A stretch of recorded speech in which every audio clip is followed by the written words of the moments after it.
ते आहे सद्रूप भगवंताचं.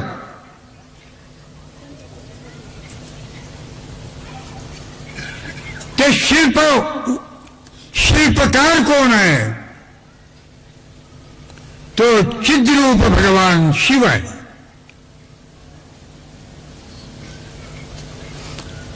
आणि हे शिल्प काय आहे?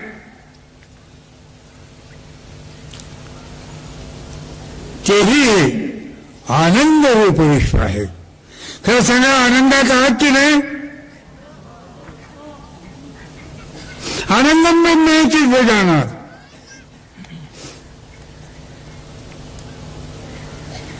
आनंदाशिवाय माणूस नाही, कोणताही प्राणी जगू शकत नाही.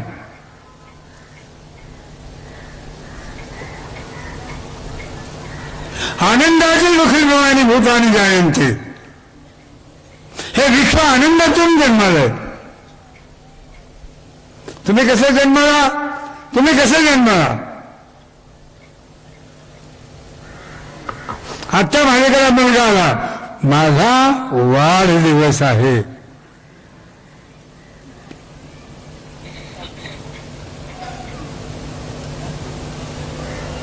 ते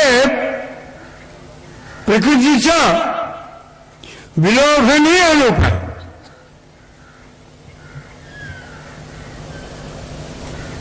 आणि ज्यावेळेला त्याला पेढा भरवला त्यावेळेला त्याचं अंतःकरण कुठं होतं? कसं होतं?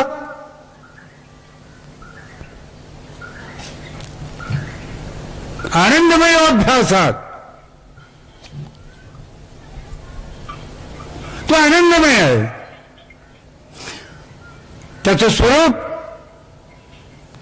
त्रैलोक्य संपदा लेख्य समुल्लेखन भित्तये सच्चिदानंद रूपाय शिवाय ब्रह्मणे नमः.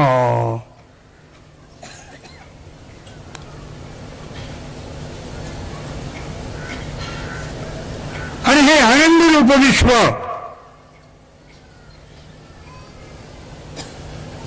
विश्वनियंत्या भगवंतानं. विश्व म्हणजे काय हो? विश्व म्हणजे काय?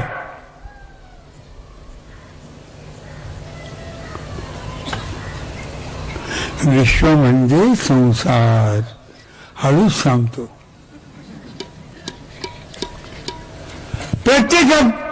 प्रत्येकाचा संसार करतो ते विश्व आहे.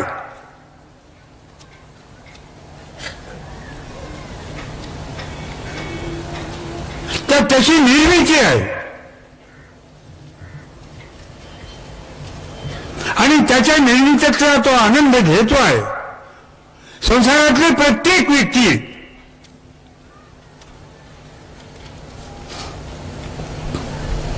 आनंदाची अनुभूती घेत आहे. प्रपंच करीत असताना जरी संतांनी म्हटले कांता पुत्र नित्य देहाद हे प्रपंच दिसत असे साच परी मिथ्या.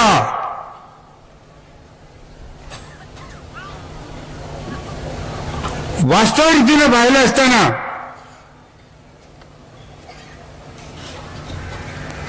प्र अधिक पंच लक्षात घ्या. हे पंचमहाभूत ज्यावेळेला चैतन्य रूपामध्ये परिणत होतात त्यावेळेला हे विश्व निर्माण होतं. ते विश्व निर्मितीचं आदि बीज आहे. तो सच्चिदानंद परब्रह्म परमात्मा विश्वाचं मूळ आहे.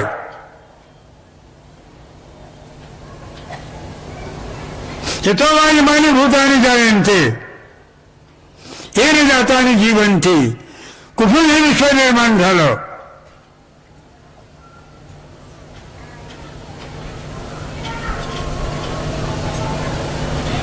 कुणी निर्माण केलं? मूळ याचं कोण? आजचं स्वरूप काय आहे या विश्वाचं आणि शेवटी काय होणार आहे.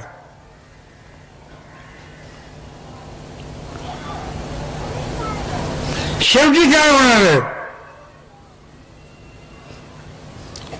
सुंदर विवेचन या बाबतीत ज्ञानेश्वरांनी आपल्या अमृतानुभवात केलेलं आहे.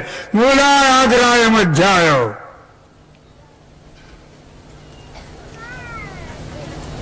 मध्यमूलाग्रमूर्तये क्षीराग्रमूल मध्याय नमः पूर्णाय शंभवे. मूल ही तोच आहे.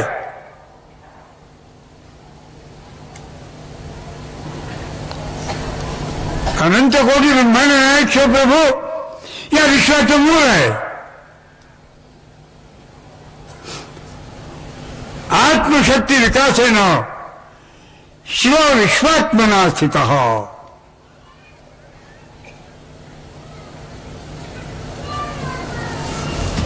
लग्न झाले की नाही.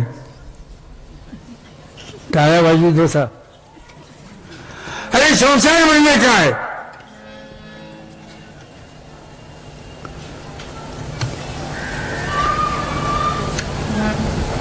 या संसाराचं मूळ कोण. मध्य काय आणि अंत काय. मूला आग्राय मध्याय स्पष्ट रीतीने सांगितलं. तो सच्चिदानंद घन परब्रह्म परमात्मा आपल्या आत्मशक्तीच्या विकासानं विश्व झाला. चष्मा लावतो जरा बघतो तुमच्याकडे कुणीकडे हो. जागे हो की नाही. आता तुम्हाला मी विचारतो संसार कोणाचा. चालेल की नाही लग्न. हा संसार आमचा का तुमचा. हा संसार म्हणजे शिव आणि शक्ती याचा समावेश म्हणजे संसार आहे. तो विश्वसंसार आहे. विश्वात्मकाचा विश्वसंसार आहे तो. यांना काय म्हणतात माया. बरोबर. याला काय म्हणतात ब्रह्म. माया आणि ब्रह्म ज्यावेळेला एकत्रित येतं तेव्हा जग जन्माला येतं. बरोबर आहे. माया आणि ब्रह्म हे ज्यावेळेला एकत्रित येतात त्यावेळेला विश्व निर्माण होतं. किती पोल आहे. ते विश्व आहे तुमचं. आहेत का दोन चार. नाही दोन चार हो म्हटल्याबरोबर शासन तुमचं कट करत. पगार कर. हम दो हमारे दो. आता ते हम दो हमारे दो गेलं. हम दो हमारा एक. आता आली भानगड.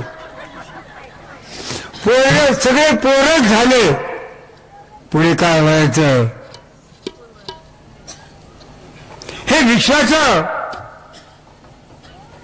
विश्व नियंत्रण एवढं सुंदर आहे.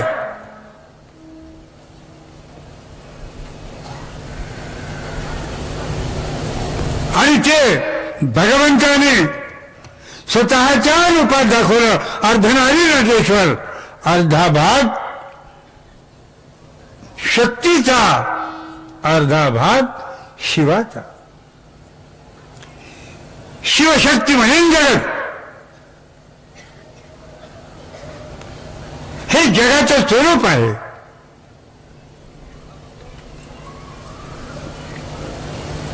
खरं सांगू शक्ती नसती तर जगत जन्माला आलं नसतं. तुम्ही नसते तर पोरं झाले असते का. तुम्ही काय केलं असतो. आणि शक्ती नसती तर विश्व जन्माला आलेलं नसतं. ती सच्चिदानंद रूपिणी आहे. यामाहु सर्व लोकानां प्रकृतिं शास्त्रपारगाः तां धर्मचारणीं शंभो. आणि ह्याच रूप हालूच सांगतो, शक्ती महादेवासारखी झाली.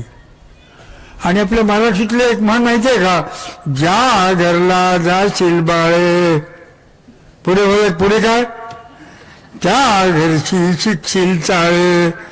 महादेवाच्या घराला पडली, तिची सच्चिदानंद रूपिणी झाली. तिचं अस्तित्व, त्या महाशक्तीचं अस्तित्व कुंडलिनीच्या रूपात आहे. भगवंताची ती महाशक्ती कुंडलिनीच्या रूपात आहे. योग साधनेचं ते उत्कृष्ट साधन आहे. त्या शक्तीच्या बळावरच योग, शिवयोगाची साधना त्या शक्तीच्या बळावरच आहे. ती शक्ती सच्चिदानंद रूपिणी आहे. त्या सच्चिदानंद रूपामध्ये एक अद्वैत तत्व आहे.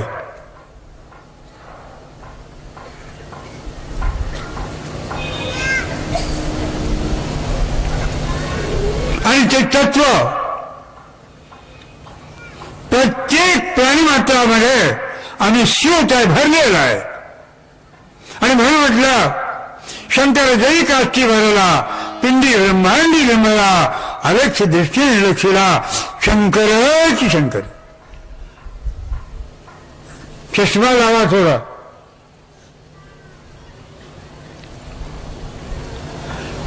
शंकराला पाहायचं झालं तर दृष्टी वेगळी लागते. काचेचा चष्मा चालत नाही तिथं पाहिजे श्रद्धेचा चष्मा, श्रद्धात्मक दृष्टी. श्रद्धामयोयम पुरुषो यो श्रद्धस्तैव सहा. तुमची जी दृष्टी जितकी पावन असेल,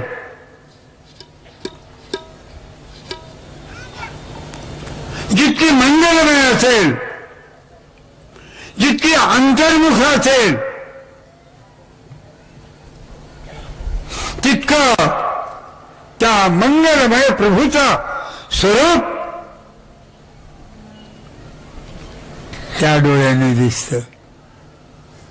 श्रद्धेच्या डोळ्याने बघायचंय, भक्तीच्या डोळ्याने बघायचंय.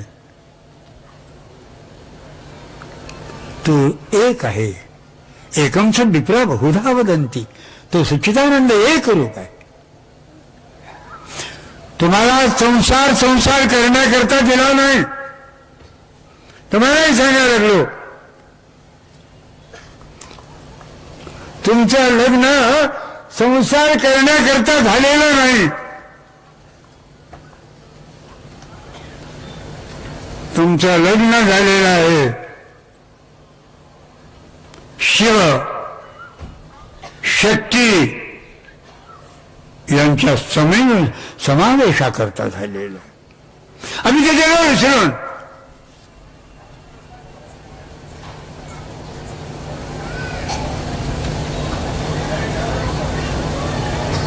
आमच्या लक्ष तिकडं राहिलेलं नाही आहे. आम्ही का जन्माला आलो?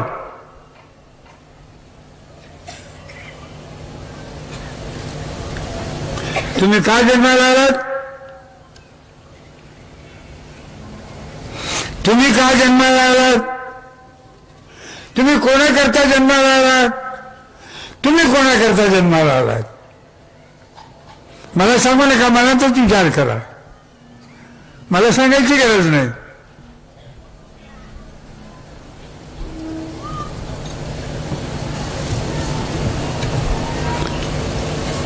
स्त्री पुरुषाकरता जन्माला आलेली, पत्नी करता तुम्ही जन्माला आलात, पती करता तुम्ही जन्माला आलात. स्वतः करता अजिबातच नाही.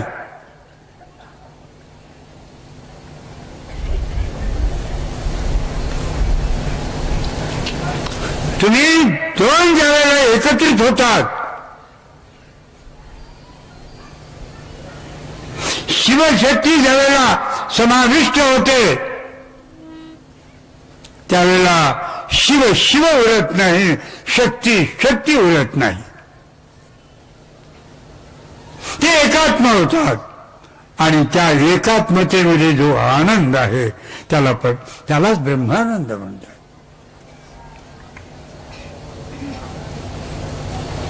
ते गेलं कुणीकडे ते विसरून. आता काय होईल आले सांगतो तुम्हाला. तुमचे बाप पोरं खरेदी करू लागले. करू लागलेत की नाही? खरं काय किंमत आहे तुझ्या पोराची? ते म्हणजे 10 लाख. बरं 10 लाख घे. पोरं खरेदी करू लागले. त्याला फार गोडेच नाव दिलेले, काय? हुंडा. आणि ज्याला मिळवता येत नाही तेच मागतो भिकारी. हुंडा एवढा द्या, तेवढा द्या. त्याला बायको सांभाळता येत नाही, स्वतःचं जीवन बायकोच्या पैशावर जगणारे माणसं. ते माणसं आहेत का ते?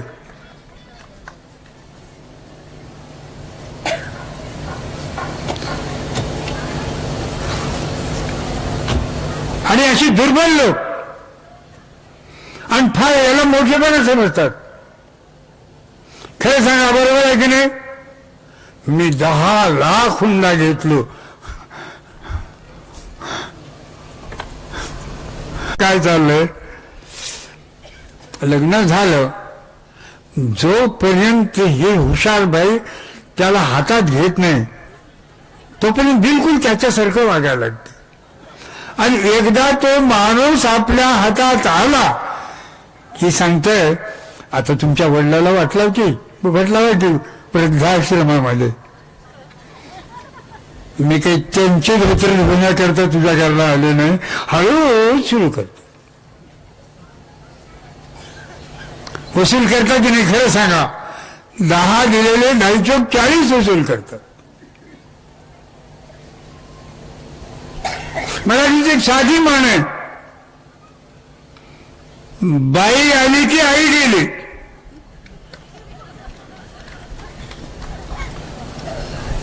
आणि म्हणून मला सांगायची तुम्हाला, प्रपंच नाही, प्रपंच परमार्थ आहे. परमार्थ म्हणून प्रपंच करा. बघा तुम्हाला कुठं उन्हात पडणार नाही. कोठे पडू नये उणे जाणे अंतरीच्या खुणे. इतक्या वाईट प्रथा या हिंदू समाजामध्ये, एवढ्या वाईट प्रथा जन्माला आल्या.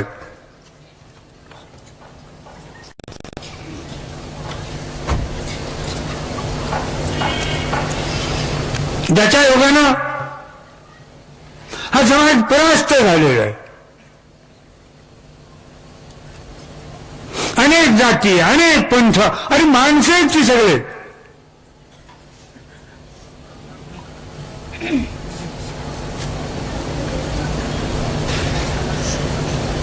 अनेक विचार आणि वास्तवापासून आम्ही फार दूर चाललो. भारतीय चारित्र्य आहे, त्या चारित्र्यापासून आम्ही फार दूर चाललो.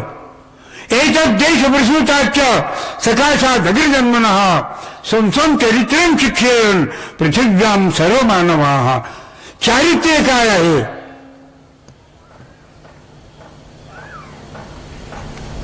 आम्ही साधे विसरलो. आज सारी विकृती या समाजामध्ये छान मानून बसलेली आहे. बापाच्या सुखाकरता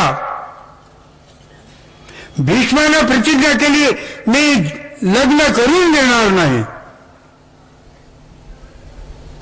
तुम्ही बापाकरता काय केलं?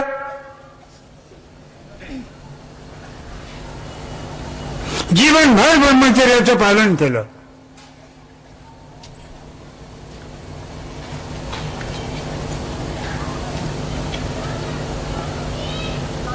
आई करता सर्वस्व समर्पण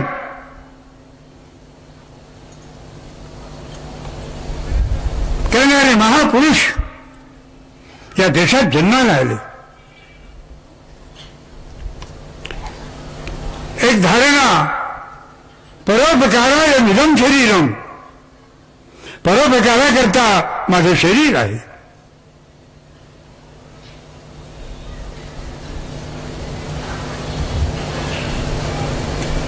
आज परोपकाराकरता शरीर नाही, हा माणूस आज आत्मकेंद्रित झालेला आहे.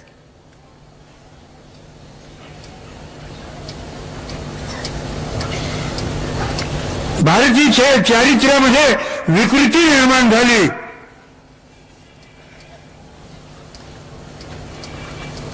परंपरा विकृत झाली.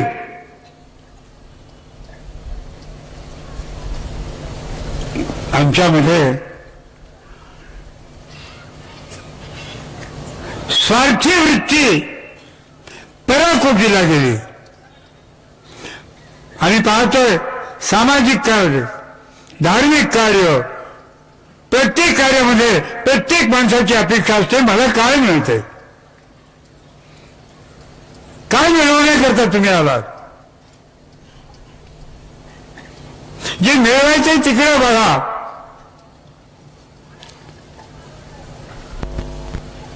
चारित्र्य घडवणं आज आम्ही पाहतो. बलात्कार, जाळपोळ, जो काही अन्याय स्त्रीवर घडलाय त्याला जबाबदार कोण?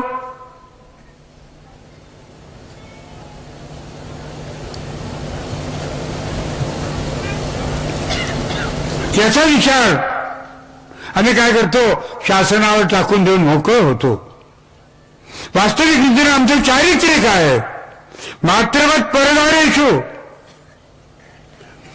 परद्रव्येषु लोष्टवत, परस्त्री आणि परधन ज्याशी वमना व नेणीचं पूर्ण, अशी ही भारताची परंपरा आहे.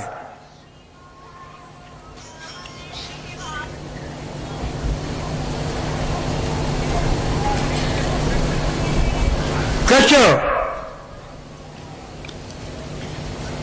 शुक्राचार्याकडं संजीवनी विद्येकरता केला.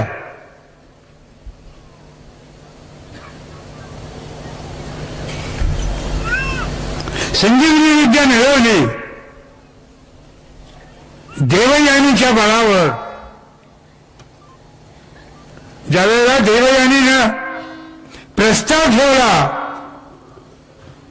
विवाहाचा, त्यावेळेला कश काय म्हणतो, तू माझी गुरु बहीण आहेस, बहिणीबरोबर विवाह होऊ शकत नाही.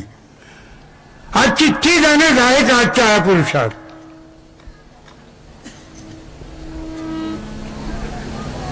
कधी नाही, एवढी नितांत गरज आहे चारित्र्य संपादनाची.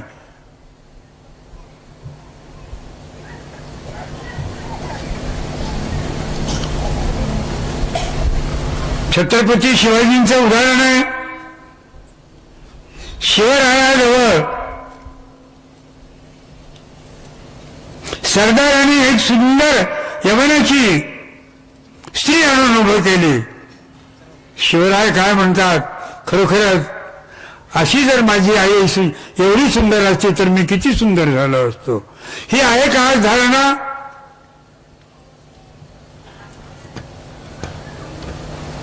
आज नितांत गरज आहे या गोष्टीची.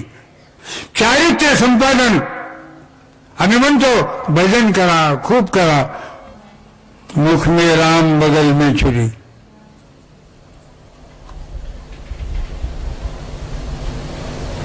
ही अवस्था आयोग परिवर्तित झाली पाहिजे.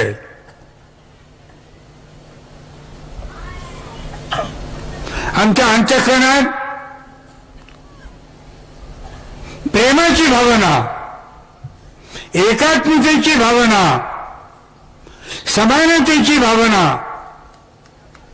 निर्माण करणं नितांत गरजेचं आहे.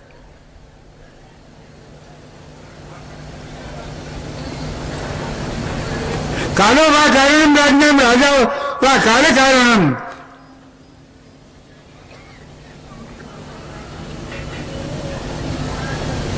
कालाचं परिवर्तन करण्याची शक्ती आहे.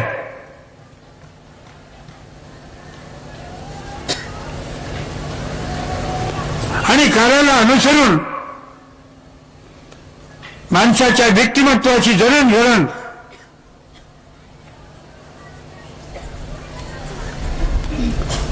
आपल्या संस्काराच्या माध्यमातून आम्ही करत आलेलो आहोत आणि ती परंपरा अक्षुण्ण रीतीनं चालू ठेवणं नितांत गरजेचं आहे. भक्तीच्या माध्यमातून भगवंताचा साक्षात्कार हा एकात्म दृष्टीनं ते ध्यान योगानुगता अपेक्षण देवात्मशक्तीं सुगुण निगुणाम. त्या आत्मशक्तीचा साक्षात्कार प्रपंचाच्या माध्यमातून करता येतो, पण त्याच्याकरता आपला प्रपंच चारित्र्य संपन्न झाला पाहिजे. सर्वात महत्वाची बाब आहे. आमचं जीवन सोज्वळ झालं पाहिजे.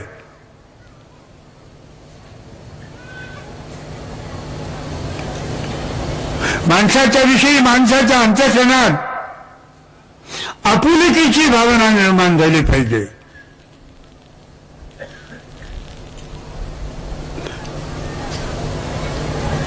आणि हा प्रयत्न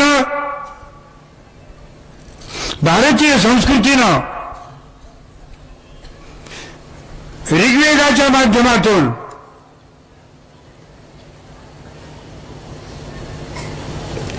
उपनिषदांच्या माध्यमातून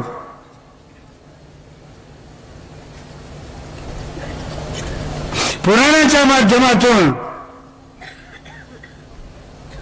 सतत त्याचा पाठपुरावा केलेला आहे. मग आमचं लक्ष नाही तिकडं.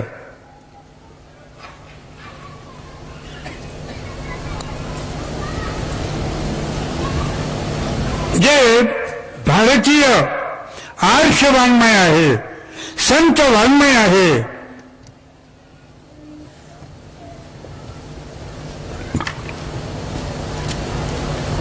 त्याचं अध्ययन,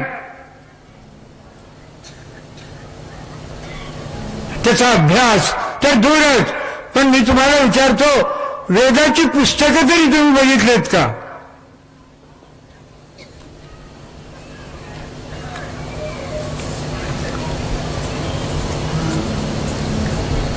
ज्ञानेश्वरी परमरहस्य ग्रंथ, संतांचं वाङ्मय किती लोकांनी अभ्यास केलेला आहे.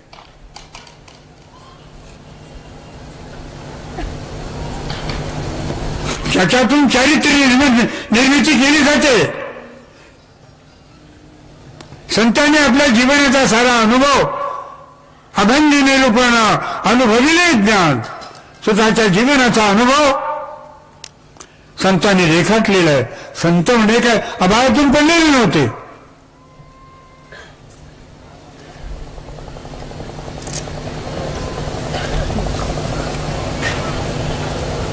भगवंताची भक्ती करायची तर अगोदर आम्ही निर्मळ झालं पाहिजे, स्वच्छ झालं पाहिजे. जहा काम तहा राम नहीं है. ज्या ठिकाणी चित्त विषयासक्त झालेलं आहे त्या ठिकाणी भगवंत येऊ शकत नाही. आणि म्हणून आपले दैनंदिन जीवन, आपलं दैनंदिन जीवन निर्मळ झालं पाहिजे. पहिली गोष्ट सांगतो तुम्हाला, माणसं सारी माणसं सारखीच आहेत. कोणीही कोणाचा द्वेष करू नये.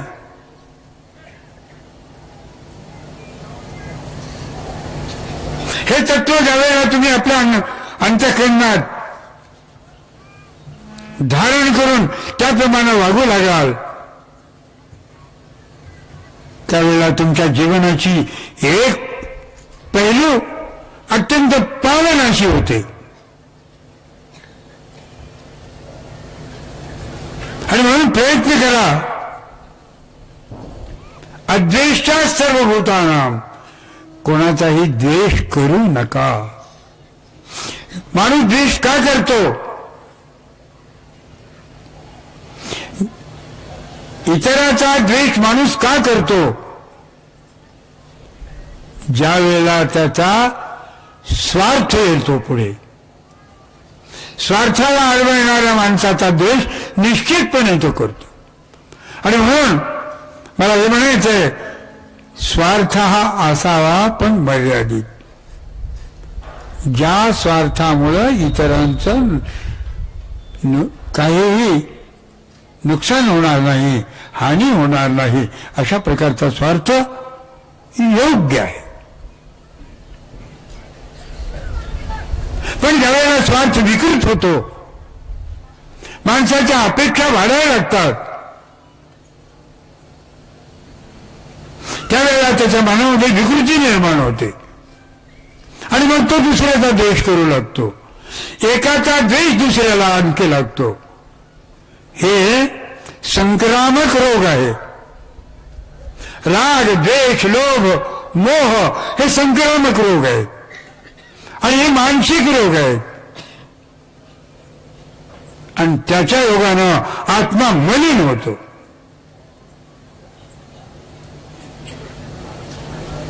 आपला आत्मा स्वच्छ, पवित्र, निर्मळ असावा.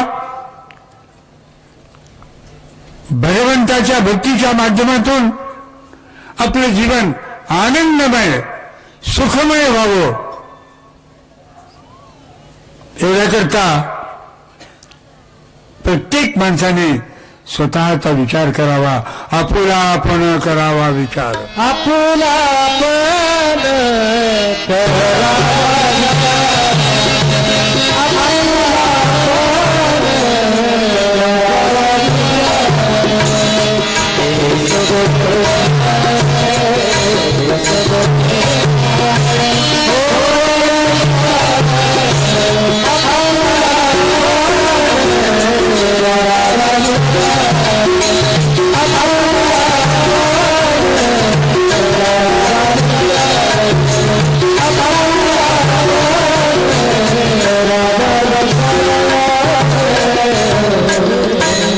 प्रत्येकाने स्वतःचा विचार करावा.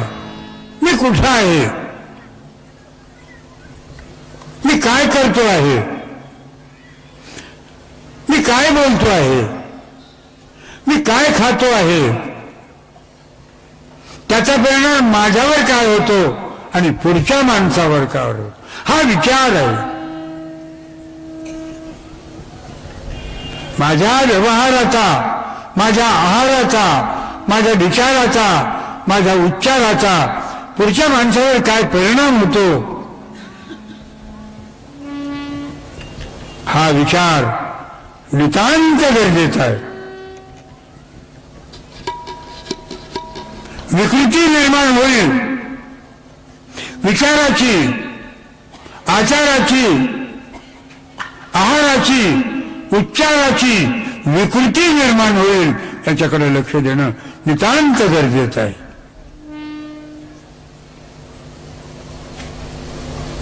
माणूस घडवला जातो.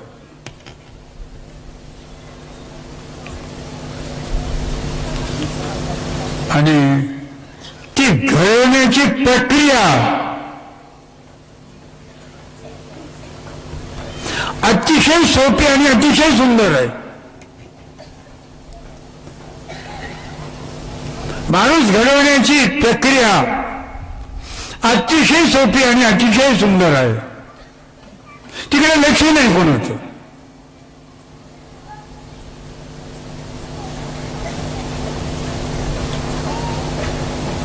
हे नितांत गरजेचं आहे. बाळ ज्यावेळेला जन्माला येतं ते निरागस असतं.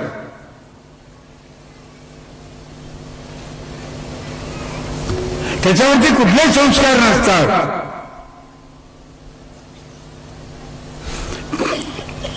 त्याच्यावरती संस्कार करणं नितांत गरजेचं आहे. हळूहळू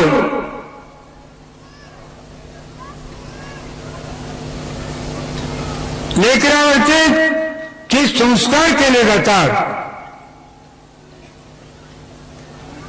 त्या संस्काराच्या माध्यमातून येणाऱ्या जीवाच्या चारित्र्याचं जडणघडण व्यवस्थित रीतीनं होऊ लागतं. आणि म्हणून मला म्हणायचंय,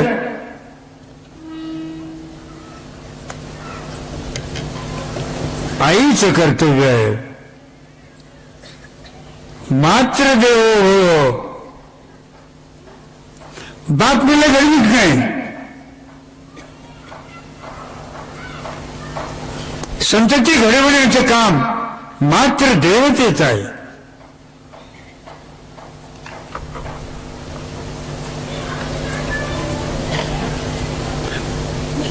बालपणी बालांचे कोमल तरुतुल्य बुद्धी वाकेल घेईल ज्या गुणाला तो गुण मतिविष्णूनेही फाकेल.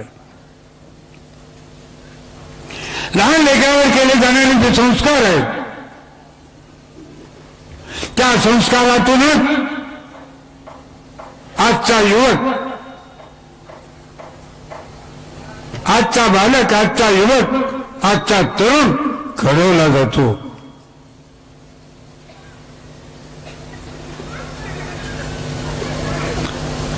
आणि या तरुणांच्या माध्यमातूनच समाजाची रचना केली जाते. समाजाचा समूह म्हणजेच राष्ट्र आहे. अर्थात राष्ट्राची जडणघडण मात्र देवतेवर अवलंबून आहे. आईच्या चारित्र्याला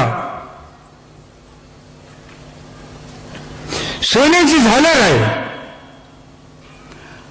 आईचं चारित्र्य जितकं निर्मळ असेल बाळ तितकंच निर्मळ होतं आणि त्याचाच परिणाम साऱ्या कुटुंबावर होतो.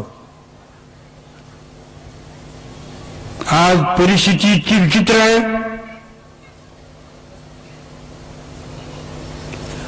आम्ही आमच्या मुलीकडं लक्षच देऊ शकत नाही आणि कधी नाही एवढा आजचा हा भारतीय माणूस पैशाचा गुलाम झालेला आहे. अर्थस्य पुरुषो दासा असं महाभारत काळी भीष्माने म्हटलेलं होतं. ते वाक्य आज खरं झालेलं आहे.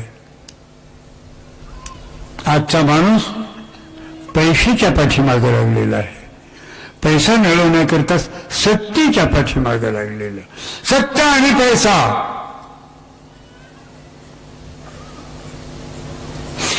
या दोन्हीच्या पाठीमागे लागल्यामुळं तो सत्वाला विसरून गेलेला आहे.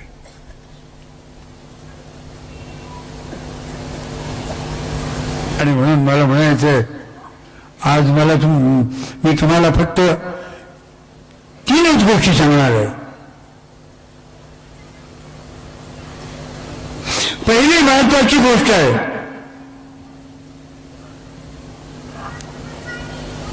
स्वतःकडे पहा.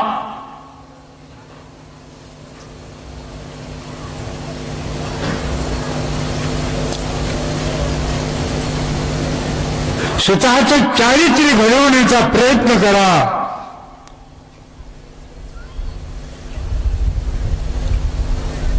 आपल्या जीवनामध्ये आलेली विकृत मनोवृत्ती निर्मळ करण्याचा प्रयत्न करा. माणसाला माणूस समजा आणि माणसाबरोबर माणसासारखं वागण्याचा प्रयत्न करा. दुसरी एक महत्वाची गोष्ट सांगतो, साऱ्या माणसाची एकच जात आहे, तो म्हणजे माणूस. हे जाती जातीचे कोळवळे माणसाला माणसापासून दूर घेऊन चाललेले आहेत. मी नेहमी सांगत आलो, समुद्र मंथनातून 14 रत्नाबरोबर विषयी निघालं, तसं लोकशाहीच्या मंथनातून अनेक चांगल्या गोष्टी निघाल्या, त्याबरोबर जातीयवादाचं विषयी निर्माण झालं. आणि आज इतकी विकृती झालेली आहे.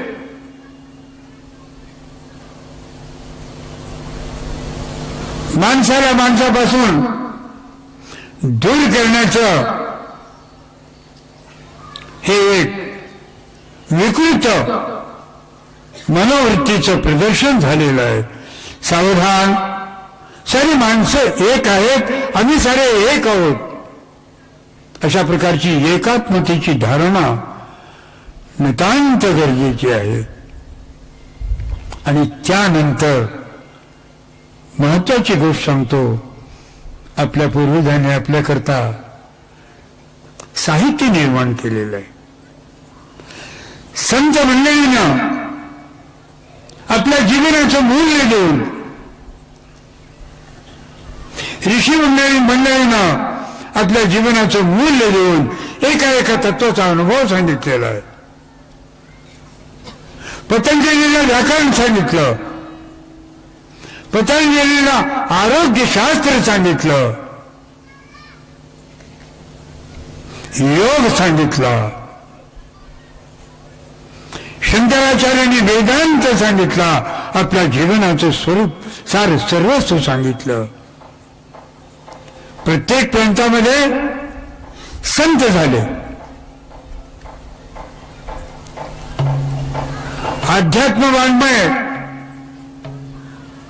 जे उपनिषदात होतं, जे वेदात होतं, ते वाङ्मय आपल्या आपल्या प्रांतीय भाषेत परिवर्तित करून उद्बोधन करण्याचं कार्य केलं. महाराष्ट्रामध्ये ज्ञानेश्वरापासून बसवेश्वरापासून पन्नास्वामीपर्यंत जे अनेक संत झाले, त्यांनी वाङ्मय निर्माण केलं,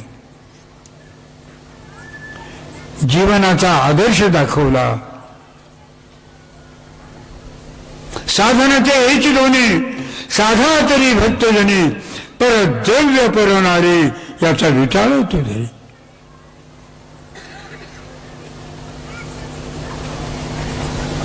अशा प्रकारचं सुंदर उद्बोधन अभंगाच्या माध्यमातून केलं. त्याच्याकडे लक्ष द्या. आपोआपच अध्यात्म संत वाङ्मय जर तुम्ही पाहू लागलात, तर निश्चितपणे मी सांगेन तुम्हाला की तुमच्या आचार, विचार, उच्चार आणि व्यवहाराचं परिवर्तन झाल्याशिवाय राहणार नाही. अधिकात अधिक वेळ प्रपंचाला द्या. त्याबद्दल मला काही म्हणायचं नाही. प्रपंच करावा नेटका, परमार्थ पहावा विवेका.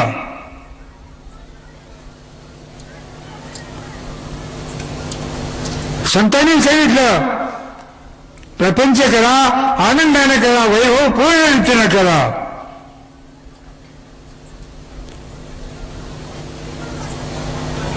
नीतिमत्तेने युक्त असा प्रपंच करा आणि परमार्थ जो आहे त्याचा विचार करा. परमार्थ पहावा विवेका. ती विचाराची बाब आहे. विचारानं आचाराचं परिवर्तन होतं आणि ते आचार कसे असावेत याचं विवेचन संतांच्या अक्षर वाङ्मयामधून आहे. आणि सांगतो, अनेक प्रवचनकार येऊन सांगतात, तुम्ही ऐकता आणि कहा गए थे कहीं नहीं, क्या लाया कुछ भी नहीं. सिकंदर जब गया दुनिया से दोनों हाथ खाली थे. ही अवस्था होते. आणि म्हणून मला म्हणायचंय, भजन कीर्तन प्रवचन सत्संग हे तात्कालिक आहे.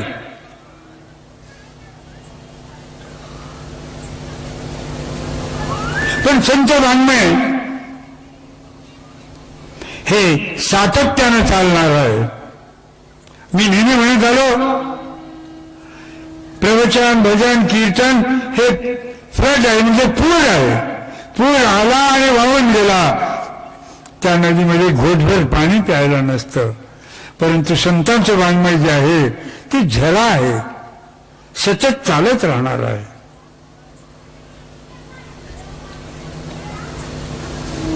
आणि म्हणून मला सांगायचंय, थोडं संत वाङ्मयाकडे लक्ष द्या. स्वतःला सावरा. खासकर फार मोठ्या मोठ्या माणसांना सांगतो,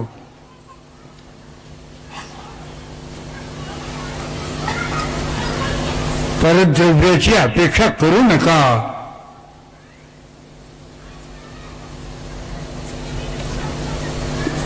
आज हुंड्याच्या नावावर जे काही चाललंय, हुंडाबळीच्या नावावर जे काही चाललेलं आहे, हे समाजाच्या विकृत मनोवृत्तीचं प्रदर्शन आहे. कृपा करून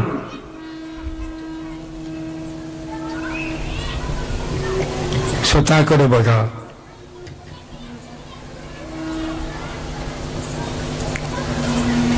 स्वतःचा विचार करा. माझं कुठे काही चुकतंय का? आणि खरं सांगतो, ज्याला स्वतःची चूक समजली तो संत.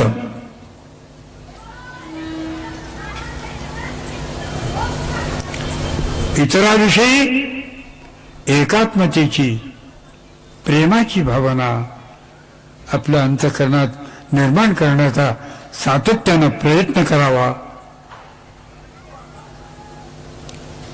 मी आता 3 गोष्टी सांगितल्या. प्रपंच जरूर करा, व्यवस्थित रीतीने करा, चारित्र्य संपन्न होऊन करा.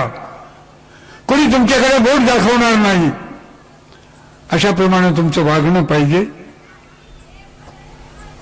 दुसरी गोष्ट, सामान्य माणसाविषयी प्रेमादराची भावना ठेवा. कोणाला आपल्यापेक्षा लहान किंवा हीन समजू नका. आणि शेवटी संत वाङ्मयाचा अभ्यास करून आपले जीवन कृतार्थ करून घ्या. ओम शांती.